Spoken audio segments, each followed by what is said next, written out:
दोस्तों West Indies versus New Zealand के बीच जो वर्ल्ड कप का 26वां मुकाबला खेला जाएगा, इसकी पूरी डिटेल एनालिसिस करेंगे।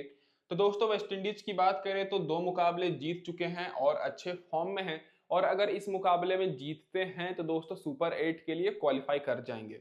और दूसरी तरफ है दोस्तों न्यूजीलैंड की टीम, जो कि अपना पिछला मुकाबला हार कर आ रही है और अगर इस मुकाबले में हारती है तो फिर क्वालिफाई करना इनका बहुत ही मुश्किल हो जाएगा। तो न्यूजीलैंड के लिए बहुत ही बड़ा मुकाबला है। तो गौर कीजिएगा दोस्तों, ये जो मुकाबला 13 तारीख को सुबह में 6 बजे से खेला जाएगा। और ग्राउंड की बात करें तो ब्रेन लारा स्टेडियम ट्रिनाडा में ये मुकाबला होगा। और इस वर्ल्ड कप का दोस्तों ये पहला मुकाबला है जो कि इस ग्राउंड पर खेला जाएगा। और इस ग्राउंड की खास बात यहाँ पर यह है कि बैट्समैन को दोस्तों यहाँ पर बहुत ही अच्छा खासा मदद मिलेगी। तो डायरेक्ट बात कर लेते हैं दोस्तों इस ग्राउंड के पिच रिपोर्ट के ऊपर। तो यहाँ पर टोटल इंटरनेशनल टी20 मैचेस मात्र 4 हुए हैं, जिसमें से पहले बैटिंग करने वाली टीम 3 बार जीती है और चेस करने वाली टीम 1 बार। तो जो भी टीम टॉस जीतेगी दोस्तों हो सके पहले बैटिंग करे। एवरेज स्कोर यहाँ पर आप लोग देख सकते हैं 180 का ऊपर ही है। हाईएस्ट स्कोर इंग्लैंड ने यहाँ पर 267 का बनाया है और लोएस्ट स्कोर भी यहाँ पर 132 रन का इंग्लैंड का ही है। स्कोरिंग पैटर्न की बात करें तो दो मुकाबले यहाँ पर 150 के नीचे स्कोर बना है और दो मुकाबला 190 के ऊपर। तो यहाँ पर आप लोग सोच ही सकते हैं कि 250 के ऊपर भी एक बार टारगेट हुआ था जो कि इंग्लैंड ने बनाया था, वो टारगेट चेज नहीं हुआ था। तो यहाँ पर बैटिंग फ्रेंडली ग्राउंड तो रहेगा ही। और पिछला जो दो मुकाबला यहाँ पर हुआ है, जिसमें से पिछला मुकाबला इंग्लैंड 132 रन की टारगेट दी थी और वो टारगेट वेस्ट इंडीज चेस कर लिया और 4 विकेट से जीता, जिसमें फास्ट बॉलर को 8 विकेट मिली और स्पिनर्स को 7 विकेट। और उससे पहले इंग्लैंड ने 267 का टारगेट दिया था जो कि वेस्ट इंडीज टारगेट चेज नहीं करने पाया। और उस मुकाबले में इंग्लैंड 75 रन से जीता, जिसमें फास्ट बॉलर को 8 विकेट मिली और स्पिनर्स को 5 विकेट। और ये दोस्तों पिछले साल का है, तो पिछले साल से लेकर अभी तक इस ग्राउंड पर मुकाबले इंटरनेशनल नहीं हुए हैं। तो यहाँ पर बैट्समैन के साथ साथ स्पिन बॉलर को भी मदद मिल रही है। अब ये तो होगी पिच रिपोर्ट। अब हेड टू हेड रिकॉर्ड्स की बात करें तो दोस्तों दोनों टीम्स के बीच अभी तक पूरे इतिहास में टी20 के 17 मुकाबले हुए हैं, जिसमें से वेस्ट इंडीज की बात करें तो मात्र 6 बार बाजी मारने पाई है और न्यूजीलैंड 11 बार। तो हेड टू हेड में कहीं ना कहीं न्यूजीलैंड का पकड़ा भारी है। और पिछला जो मुकाबला हुआ था दोनों टीम्स के बीच 3 टी20 मैचेस का सीरीज हुआ था, जो कि दोस्तों दो मुकाबले से वो सीरीज न्यूजीलैंड जीत गई थी यहाँ पर 2022 में। रिसेंट फॉर्म देख सकते हैं वेस्ट इंडीज का बहुत ही अच्छा है, पांचों का पांचों रिसेंट में जीत कर आ रही है। न्यूजीलैंड का थोड़ा सा रिसेंट फॉर्म अच्छा नहीं है, 5 में से मात्र दोस्तों 2 ही मुकाबले जीते हैं। ये तो होगी दोस्तों हेड टू हेड रिकॉर्ड्स। अब आगे बढ़ने से पहले मैं आप सभी को बोल दूं कि जो लोग भी हमारे टेलीग्राम चैनल पर नहीं ज्वाइन किए हैं, फटाफट से ज्वाइन कर लीजिए। लिंक आप सभी को दोस्तों डिस्क्रिप्शन में मिलेगी। और यहाँ पर बिल्कुल फ्री में आपको टीम्स मिलेगी दोस्तों। टॉस के बाद से बहुत सारे लोग जुड़ चुके हैं, तो आप भी मौका का फायदा उठाइए, फटाफट से ज्वाइन कर लीजिए। और मैं आप लोग से ज्यादा कुछ नहीं मांगता, बस दोस्तों वीडियो को लाइक करके चैनल को सब्सक्राइब जरूर कर लीजिएगा आगे के अपडेट्स पाने के लिए। अब इसके बाद डायरेक्ट बात कर लेते हैं दोस्तों यहाँ पर प्लेइंग 11 के ऊपर, जो कि बहुत ही इंटरेस्टिंग रहने वाली है। तो दोस्तों वेस्ट इंडीज की तरफ से इस मुकाबले में ब्रेंडन किंग ओपनिंग करेंगे जॉनसन चार्ल्स के साथ। उसके बाद दोस्तों निकलस पूरन आएंगे, फिर रोस्टन चेज, फिर कप्तान रोमन पोयल, फिर यहाँ पर Sherfane Rutherford, Andre Russell, Romario Shepherd, फिर एक्ला हुसैन, अल्जारी जोसेफ और यहाँ पर जी मोटाई। तो ये रहेगी दोस्तों वेस्ट इंडीज की प्लेइंग लेवल और ये इनका होम ग्राउंड है। लेकिन इस ग्राउंड पर तो वेस्ट इंडीज का परफॉर्मेंस अच्छा है दोस्तों, मैं मानता हूं, लेकिन यहाँ पर न्यूजीलैंड का दोस्तों हेड टू हेड में पकड़ा भारी है। पावर प्ले में आपको ए हुसैन और एस रदरफोर्ड और दोस्तों यहाँ पर मोटाई भी बॉलिंग कराते हुए दिख जाएंगे और आखिरी ओवर में अल्जारी जोसेफ और रसल। अब इसके बाद बात कर लेते हैं दोस्तों यहाँ पर क्या रहेगी वेस्ट इंडीज की प्लेइंग 11, जो कि अपना पिछला मुकाबला हार कर आ रही है। तो फिल एलन आपको ओपनिंग करते हुए दिखेंगे डेविन कॉनवे के साथ। और यहाँ पर अभी हम लोग हेड टू हेड रिकॉर्ड्स भी देखेंगे, उसे देखकर आप लोग दंगा रह जाइएगा। केन विलियमसन आएंगे फिर तीसरे नंबर पर, डेरी मिचेल, ग्लेन फिलिप्स, उसके बाद मार्क चैंपमैन, मिचेल ब्रेसवेल, फिर मिचेल सेंटनर, मैट हेनरी, लोकी फर्गुसन और ट्रेंट बोल्ट। स्टार्टिंग में आपको ट्रेंट बोल्ट, मैट हेनरी और मिचेल सेंटनर बॉलिंग कराते दिखेंगे और आखिरी ओवर में ट्रेंट बोल्ट और लोकी फर्गुसन। तो ये होगी दोस्तों यहाँ पर हमारी दोनों टीम्स की प्लेइंग 11। अब इन दोनों टीम्स की रिसेंट फॉर्म डिस्कस करने से पहले यहाँ पर हम लोग बात कर लेते हैं हेड टू हेड रिकॉर्ड्स के ऊपर। तो दोस्तों अगर आप लोग हेड टू हेड रिकॉर्ड देखिएगा तो सबसे पहले बात कर लेते हैं दोस्तों वेस्ट इंडीज के जो head to head records players हैं न्यूजीलैंड के खिलाफ। तो ब्रेंडन किंग 4 मुकाबले खेले हैं दोस्तों न्यूजीलैंड के खिलाफ, एवरेज मात्र 19 का है। जोनासन चार्ल्स का दोस्तों 18 का मात्र एवरेज है। निकलस पूरन का मात्र 6 का एवरेज है। रोमन पॉल का मात्र 16 का एवरेज है और रसल का भी मात्र 10 का एवरेज है न्यूजीलैंड के खिलाफ। तो जितने भी प्लेयर्स खेले हैं दोस्तों head to head records New Zealand के खिलाफ, वेस्ट इंडीज के सारे दोस्तों रिकॉर्ड देख सकते हैं बहुत ही खराब है। रसल 5 मुकाबले में 3 विकेट भी लिए हैं। बॉलर्स की बात करें तो आर सेफर्ड 3 मुकाबले में 1 विकेट, इकला हुसैन 1 मुकाबले में 2 विकेट, अल्जारी जोसफ को तो विकेट ही नहीं मिली।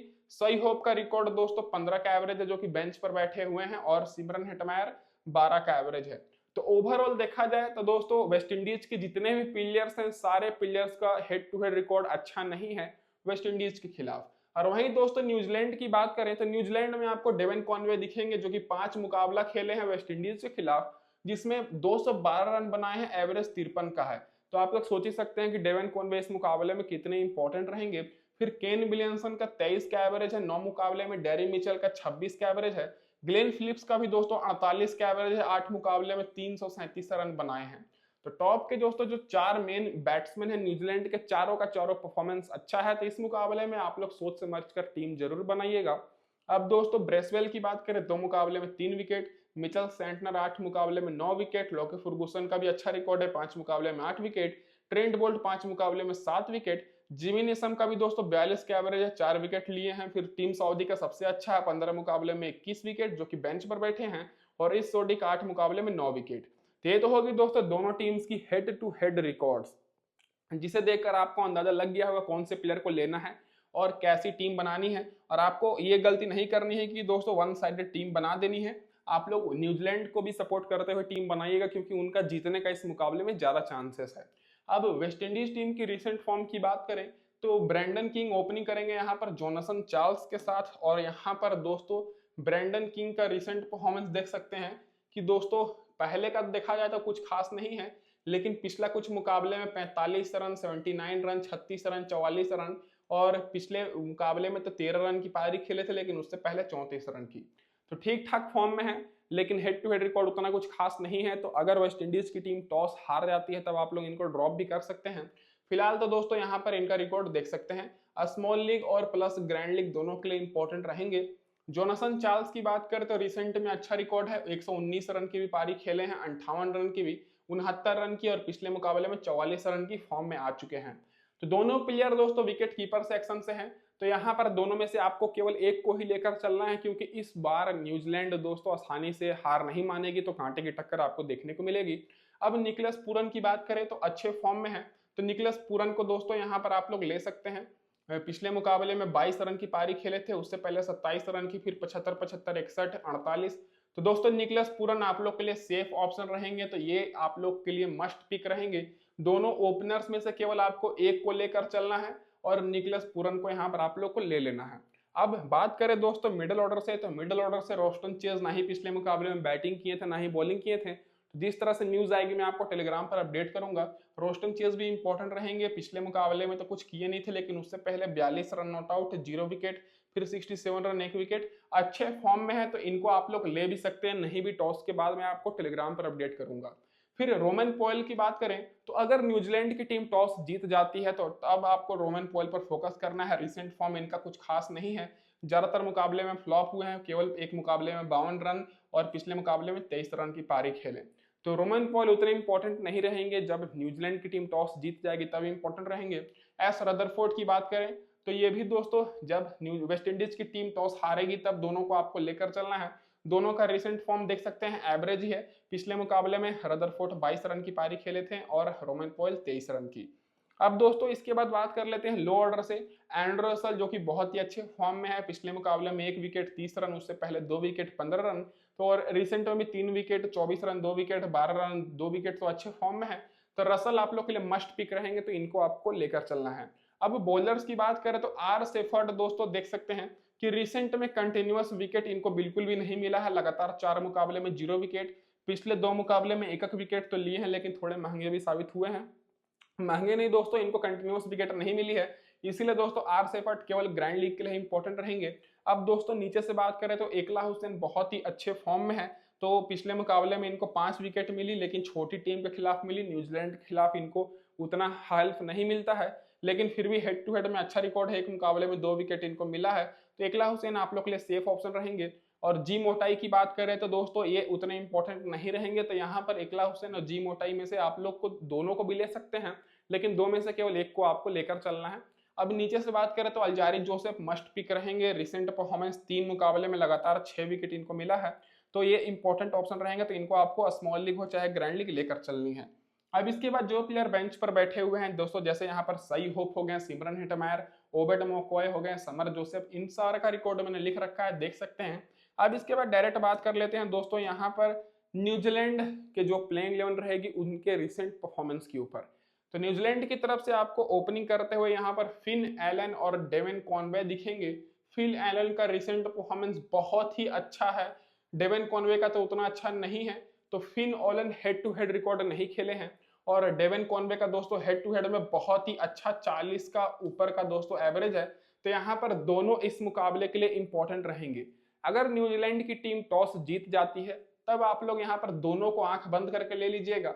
अगर वेस्ट इंडीज की टीम टॉस जीत जाती है तब दोस्तों आपको केवल डेवन कॉनवे को लेकर चलना है, जो कि हेड टू हेड रिकॉर्ड इनका बहुत ही अच्छा है वेस्ट इंडीज के खिलाफ।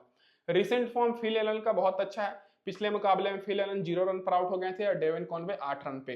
पूरी न्यूजीलैंड की टीम दोस्तों अफगानिस्तान के खिलाफ फ्लॉप हो गई थी। केन विलियमसन रिसेंट में बहुत ही शानदार परफॉर्मेंस किए हैं, देख सकते हैं 40 run 61 run 46 run 61 run 57 run, लेकिन पिछले मुकाबले में मात्र 9 रन बनाने पाए थे। तो ये तो दोस्तों सेफ ऑप्शन रहेंगे ही, ये कोई भी टीम टॉस जीते आपको केन विलियमसन को लेकर चलना है, क्योंकि अगर न्यूजीलैंड जीतेगी तो केन विलियमसन का रोल बहुत ही ऊपर रहेगा। डेरी मिचेल और ग्लेन फिलिप्स की बात करें तो हेड टू हेड में ग्लेन फिलिप्स का रिकॉर्ड अच्छा है। पिछले मुकाबले में ग्लेन फिलिप्स 18 रन की पारी खेले थे, लेकिन मैं डेरी मिचेल के साथ जाऊंगा क्योंकि जरूरत पड़ने पर बॉलिंग भी करा लेते हैं। पिछले मुकाबले में दोस्तों बॉलिंग कराए थे लेकिन विकेट नहीं मिली थी और बैटिंग से फ्लॉप हो गए थे। तो यहाँ पर अगर न्यूजीलैंड की टीम टॉस जीतती है तब आप लोग डेरी मिचेल के साथ जाइएगा, और अगर न्यूजीलैंड की टीम टॉस हारती है तो ग्लेन फिलिप्स फिर इंपॉर्टेंट रहेंगे। मार्क चैंपमैन की बात करें तो रिसेंट में इनका परफॉर्मेंस कुछ खास नहीं रहा है, केवल एक मुकाबले छोड़कर जिसमें 87 रन की पारी खेले थे, और बाकी सारे मुकाबले में फ्लॉप हुए हैं, तो ये उतने ज्यादा इंपॉर्टेंट नहीं रहेंगे, तो इनको आपको नहीं लेना है। मिचेल बैर्सवेल की बात करें तो पिछले मुकाबले में 0 रन 0 विकेट, तो ये भी उतने अच्छे फॉर्म में नहीं है, तो इन पर भी आपको फोकस कम करना है, केवल मेगा ग्रैंड लीग में फोकस करना है। मिचेल सैंटनर की बात करें तो ये इंपॉर्टेंट हो सकते हैं क्योंकि मेन रोल अदा करते हैं स्पिन डिपार्टमेंट में। रिसेंट में दोस्तों देख सकते हैं कि इनको लगातार 3-3 2-2 विकेट मिली है, लेकिन दोस्तों यहाँ पर आईपीएल में तो पूरा रेस्ट इनको दिया गया, नहीं खेले मैचेस, पिछले मुकाबले में भी विकेट नहीं मिली, तो दोस्तों इनको आप लोग स्मॉल लीग और ग्रैंड लीग में ले सकते हैं टॉस के हिसाब से। बाकी दोस्तों सेफ ऑप्शन रहेंगे। मैट हेनरी की बात करें और ट्रेंट बोल्ट और लॉकी फर्गुसन, इसमें से दोस्तों ट्रेंट बोल्ट और लॉकी फर्गुसन का हेड टू हेड रिकॉर्ड बहुत ही अच्छा है। तो दोस्तों लॉकी फर्गुसन को पिछले मुकाबले में 1 विकेट मिली है और रिसेंट में भी इनका परफॉर्मेंस अच्छा है। तो अगर आप लोग ग्रैंड लीग की टीम बना रहे हैं तो लॉकी फर्गुसन पर ज्यादा फोकस कीजिएगा क्योंकि इनको बहुत ही कम लोग लिए हैं, और बाकी स्मॉल लीग के लिए मैट हेनरी या ट्रेंट बोल्ट इंपॉर्टेंट रहेंगे क्योंकि पिछले मुकाबले में इन दोनों को 2-2 विकेट मिली है। तो ये होगी दोस्तों न्यूजीलैंड टीम की यहाँ पर रिसेंट परफॉर्मेंस, और इनकी तरफ से जो प्लेयर बेंच पर बैठे हुए हैं जैसे रचिन रविंद्र हो गए, जिमी निशम हो गए, टीम सऊदी, इट्स सोडी, इनमें से जो भी खेलेगा तो मैं आपको बता दूं कि टीम सऊदी और इस सोडी का हेड टू हेड रिकॉर्ड बहुत ही अच्छा है वेस्ट इंडीज के खिलाफ। तो ये तो होगी दोस्तों यहाँ पर हमारी पूरी डिटेल एनालिसिस। अब डायरेक्ट बात कर लेते हैं टीम कॉम्बिनेशन के ऊपर। तो यहाँ पर जो हमारी टीम कॉम्बिनेशन निकल कर आ रही है दोस्तों, ये हमारी जो पहली टीम रहेगी, और यहाँ पर जो हमारे कप्तान रहेंगे वो एंड्रे रसल रहेंगे, वाइस कप्तान केन विलियमसन। रसल को मैं यहाँ पर कैप्टन इसलिए बना रहा हूँ क्योंकि दोस्तों फास्ट बॉलर को तो मदद मिल ही रही है, साथ में दोस्तों बैटिंग तो करेंगे ही, और आसानी से दोस्तों न्यूजीलैंड हार नहीं मानेगी, तो इनका बैटिंग आने का भी चांसेस बहुत ही ज्यादा है। उसके बाद दोस्तों मैं टॉप ऑर्डर से यहाँ पर ले रहा हूँ डेवन कॉनवे को न्यूजीलैंड की तरफ से, और वेस्ट इंडीज की तरफ से केवल एक ओपनर ब्रैंडन किंग को मैंने लिया है। तो दोनों टीम्स की तरफ से मैं केवल एक ओपनर को ले रहा हूँ, देख सकते हैं। बाकी दोस्तों मैंने मिडिल ऑर्डर के प्लेयर्स लिया है, जैसे निकोलस पूरन हो गए न्यूजीलैंड की वेस्ट इंडीज की तरफ से, फिर दोस्तों रोस्टन चेज हो गए और रसल, और वेस्ट इंडीज की तरफ से डेरी मिचेल और केन विलियमसन। केन विलियमसन हमारे वाइस कप्तान रहेंगे और कैप्टन यहाँ पर रसल रहेंगे। तो मैं कोशिश किया हूँ बैलेंस टीम बनाने के लिए, ना ही कोई मैंने ये सारे ओपनर्स को लिया है, ना ही सारे मैंने मिडिल ऑर्डर के प्लेयर्स लिया है। टोटल दोस्तों मैंने बैलेंस टीम बनाई है, ना ही दोस्तों मैंने वेस्ट इंडीज को सपोर्ट करते हुए टीम बनाई है, ना ही न्यूजीलैंड, क्योंकि कांटे की टक्कर आपको देखने को मिलेगी। बॉलिंग से मैं ट्रेंट बोल्ट और यहाँ पर मैट हेनरी को लिया हूँ। मैट हेनरी को दोस्तों बस रिसेंट फॉर्म के बेसिस पर मैं लिया हूँ। अगर आप लोग चाहें तो मैट हेनरी की जगह पर लॉकी फर्गुसन को ले सकते हैं हेड टू हेड रिकॉर्ड के बेसिस पर। और वहीं दोस्तों अल्जारी जोसेफ और ए हुसैन को यहाँ पर मैं लिया हूँ और इस मुकाबले में जहां तक मुझे लग रहा है कि ए हुसैन को ज्यादा मौका नहीं मिलेगा, मतलब ज्यादा विकेट नहीं मिलेगा, तो इनकी जगह पर आप लोग यहाँ पर आर शेफर्ड को भी ले सकते हैं, चाहे दोस्तों लोकी फर्गुसन को भी टॉस के हिसाब से। तो बिल्कुल यहाँ पर हमारी सेफ टीम कॉम्बिनेशन रहेगी, जो कि हमारी पहली टीम है। अब इसके बाद बात कर लेते हैं दूसरी टीम के ऊपर, जो कि हमारी ग्रैंड लीग की टीम है। और दोस्तों ग्रैंड लीग में मैंने क्या किया है कि सबसे पहले मैंने कैप्टन किया है डेविन कॉनवे को, और यहाँ पर मैं फिल एलन को भी लिया हूँ। तो न्यूजीलैंड की तरफ से मैंने दोनों ओपनर्स को लिया है, फिर फर्स्ट डाउन बैटिंग करने आएंगे केन विलियमसन को मैंने लिया है। तो न्यूजीलैंड की तरफ से मैं टॉप ऑर्डर पर ज्यादा फोकस कर रहा हूँ, क्योंकि ये जो हमारी टीम है थोड़ी बहुत न्यूजीलैंड को सपोर्ट करते हुए मैंने बनाई है। और मैं ये सोच रहा हूँ कि न्यूजीलैंड की टीम इस मुकाबले में जीतेगी, क्योंकि सभी लोग दोस्तों वेस्ट इंडीज पर फोकस करेंगे। तो यहाँ पर न्यूजीलैंड को सपोर्ट करते हुए मैंने टीम बनाई है। इनका दोस्तों 48 का एवरेज है हेड टू हेड में, इसीलिए मैंने इनको कैप्टन किया है, वाइस कैप्टन ट्रेंट बोल्ट को। इनका भी दोस्तों 5 मुकाबले में 7-8 विकेट इनको मिला है वेस्ट इंडीज के खिलाफ। यहाँ पर मैं मैट हेनरी की जगह पर लॉकी फर्गुसन को लूंगा, इनको मैंने गलती से ले लिया है। फिर दोस्तों अल्जारी जोसेफ को ले रहा हूँ, रोमोरियो सेफर्ड, और फिर यहाँ पर मिचेल सेंटनर रसल को। और केवल मैं यहाँ पर मिडल ऑर्डर के प्लेयर्स पर ज्यादा फोकस किया हूँ। वेस्ट इंडीज की तरफ से मैं कोई भी ओपनर को नहीं लिया हूँ, केवल और केवल मिडिल ऑर्डर के प्लेयर्स, क्योंकि मैं सोच रहा हूँ कि न्यूजीलैंड के बॉलर्स पावर प्ले में अच्छा खासा विकेट लेंगे और न्यूजीलैंड के बैट्समैन अच्छा खासा स्कोर करेंगे। और यहाँ पर आप लोग देख सकते हैं कि वेस्ट इंडीज की तरफ से ज्यादातर दोस्तों यहाँ पर मेरे मिडिल ऑर्डर के प्लेयर्स हैं।